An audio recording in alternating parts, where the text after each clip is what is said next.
This town needs an enema. Hey guys, welcome back to my channel.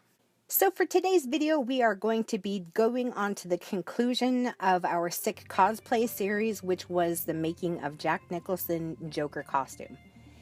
In this video, I am going to be showing you more or less in full throttle how I made the jacket. This is not really going to be a tutorial. This is actually just going to be kind of a talk through about the costume and about a little bit of the costume pieces and everything.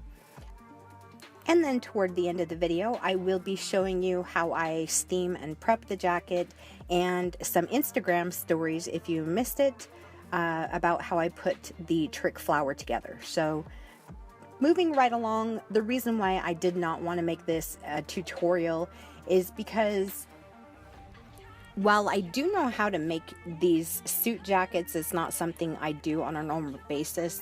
I actually put together maybe one suit jacket or one tuxedo jacket maybe per year, maybe two per year, and that's just not enough that I feel comfortable enough really going through and teaching you guys exactly how it's done. But I am going to be fair, a lot of this information, if you follow your pattern really closely and you read through your instructions, can actually be fairly easy to put together.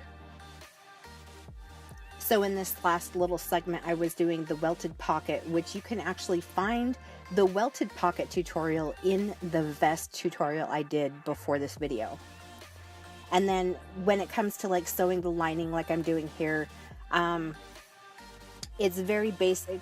What you're basically doing in a suit jacket is you're building two sets of one jacket, and then you're basically combining them together by putting right sides together in the pattern that I have. It might not be the same depending on the pattern that you're using. So the fabrics that I chose to use for this jacket is a moleskin suede fabric and a chunky like satin type of fabric. It's a little bit more heavyweight than like an actual satin, just because I felt that I wanted this suit jacket to have a lot of stability, but to be as lightweight as possible because of the area that my client lives in, which is a hot climate. So I didn't want to add a whole bunch of the like traditional suit padding that would normally go into one of these jackets and a whole bunch of interfacing that would actually weigh it down and make it more hot.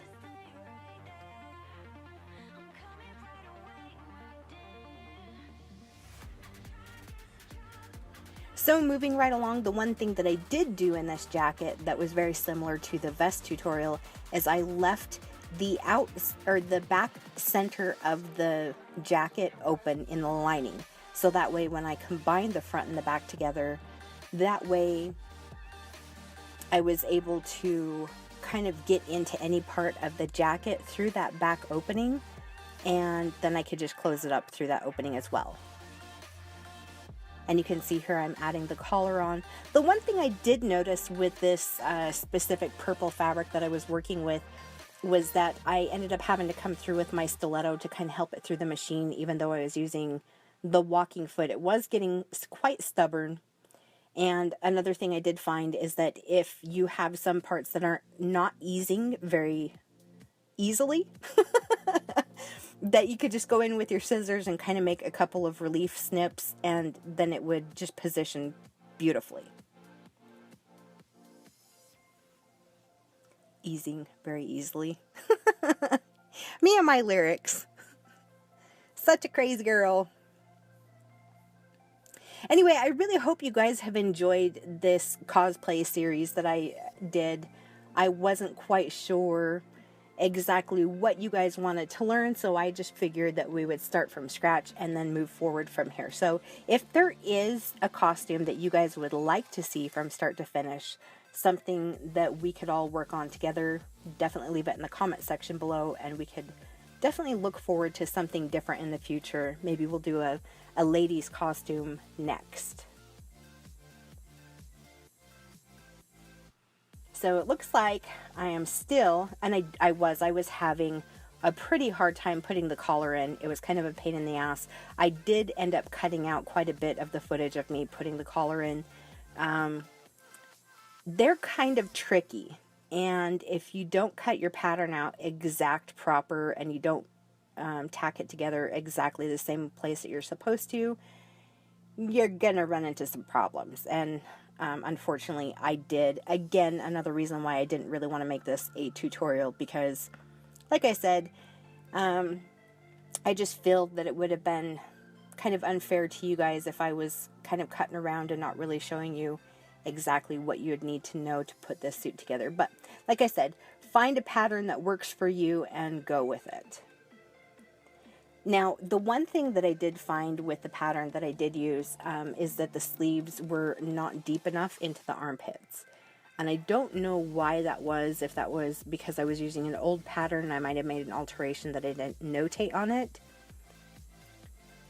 But you'll see later out through a little bit further in the video where I actually go through and I cut out part of the armhole in the lining and also in the outside of the jacket, so that way I could ease the sleeves in.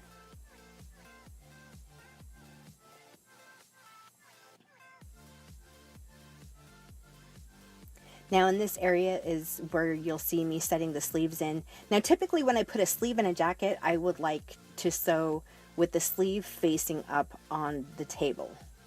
And the reason for that being is typically with a sewing machine, if you have a regular foot on your machine, you're going to get a little bit more stretch on the underside than the upper side.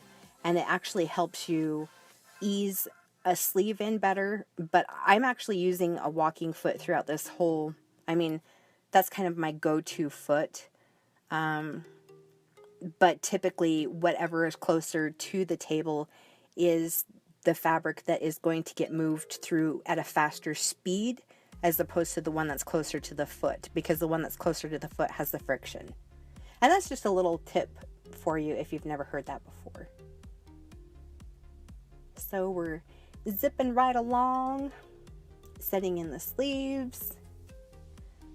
And I do believe I am actually using a leather 14 needle while I'm putting this together, just because there was so much bulk in some areas that I was sewing. And then it came time to attach the lining to the outside of the jacket. So it's basically like I made two pieces of the jacket, like two jackets, and I'm sewing them together now.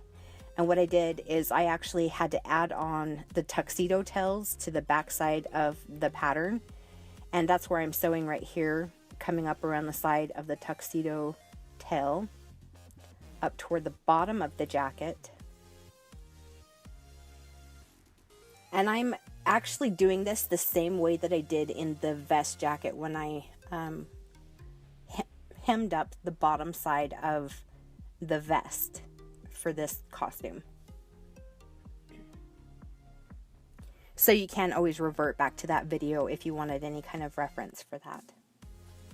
I did not use a serger through a good portion of this costume, just because I think that if there was any part of this costume that needed to be added or subtracted, like if they needed to make any kind of alteration, it's a little bit harder to let out. Actually, it's impossible to let out if you serge the edge, because then there's nothing to let out. So I actually like to just pretty much keep a straight stitch with the sewing machine in this area.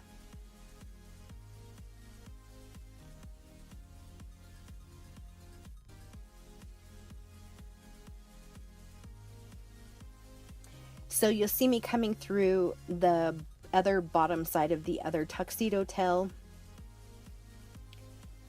And I have the lining side up on my table right now. And one thing I wanted to point out right here, this little hole area right here, that is the hole in the lining that I kept open on purpose, so that way we could flip the jacket out right side out when I got done. And I did go through and notch the bottom corners of the tuxedo tails before I turned it right side out. And the sleeve portion, they're really complicated. I would have to figure out a really good way to explain it to you guys the way that I understand it. When I first moved back here to Las Vegas, I was working for City Center, and we did so many suit jacket sleeves, and I found a technique that works perfect, but I definitely would have to figure out a way to explain that to you guys to where you'd understand it. So This is pretty much the end. What I did here is I just took my handheld steamer. I do not have the inside of the jacket closed up yet. I actually wanted to steam the entire jacket so I could see how it laid on the mannequin before I ended up closing the inside. And we're going to go to my Instagram stories and kind of tell you a little bit more about the flower. So keep on watching. This has been quite a build. I still have to put the buttons on this one and finish the bottom of the sleeves, but this little hole is for this little guy. Okay, so I'm really excited about this, so I have to show you guys, but what I'm basically going to do is I'm going to have a hole through the lapel and then a hole through the jacket right here, kind of the same way you make a buttonhole.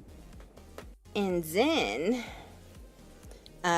this little bladder will go on the inside of the jacket, and I built in a little pocket for it, so that way he's got a posy.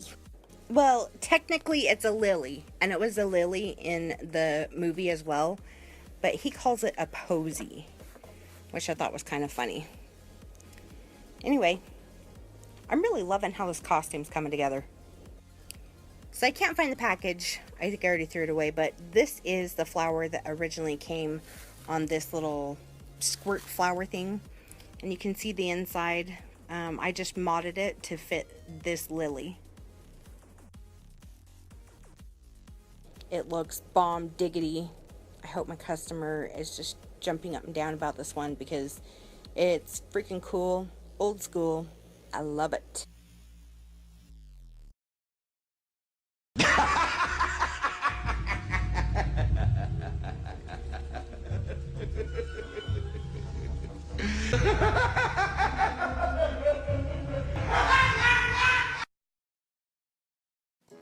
Once again, thanks so much you guys for following me on this incredible journey doing the very first SiQ Cosplay Series for Jack Nicholson Joker costume. Next time, let's do a female costume, and I would absolutely love to hear you guys' suggestions on that. As always, don't forget to subscribe to my YouTube channel before you leave.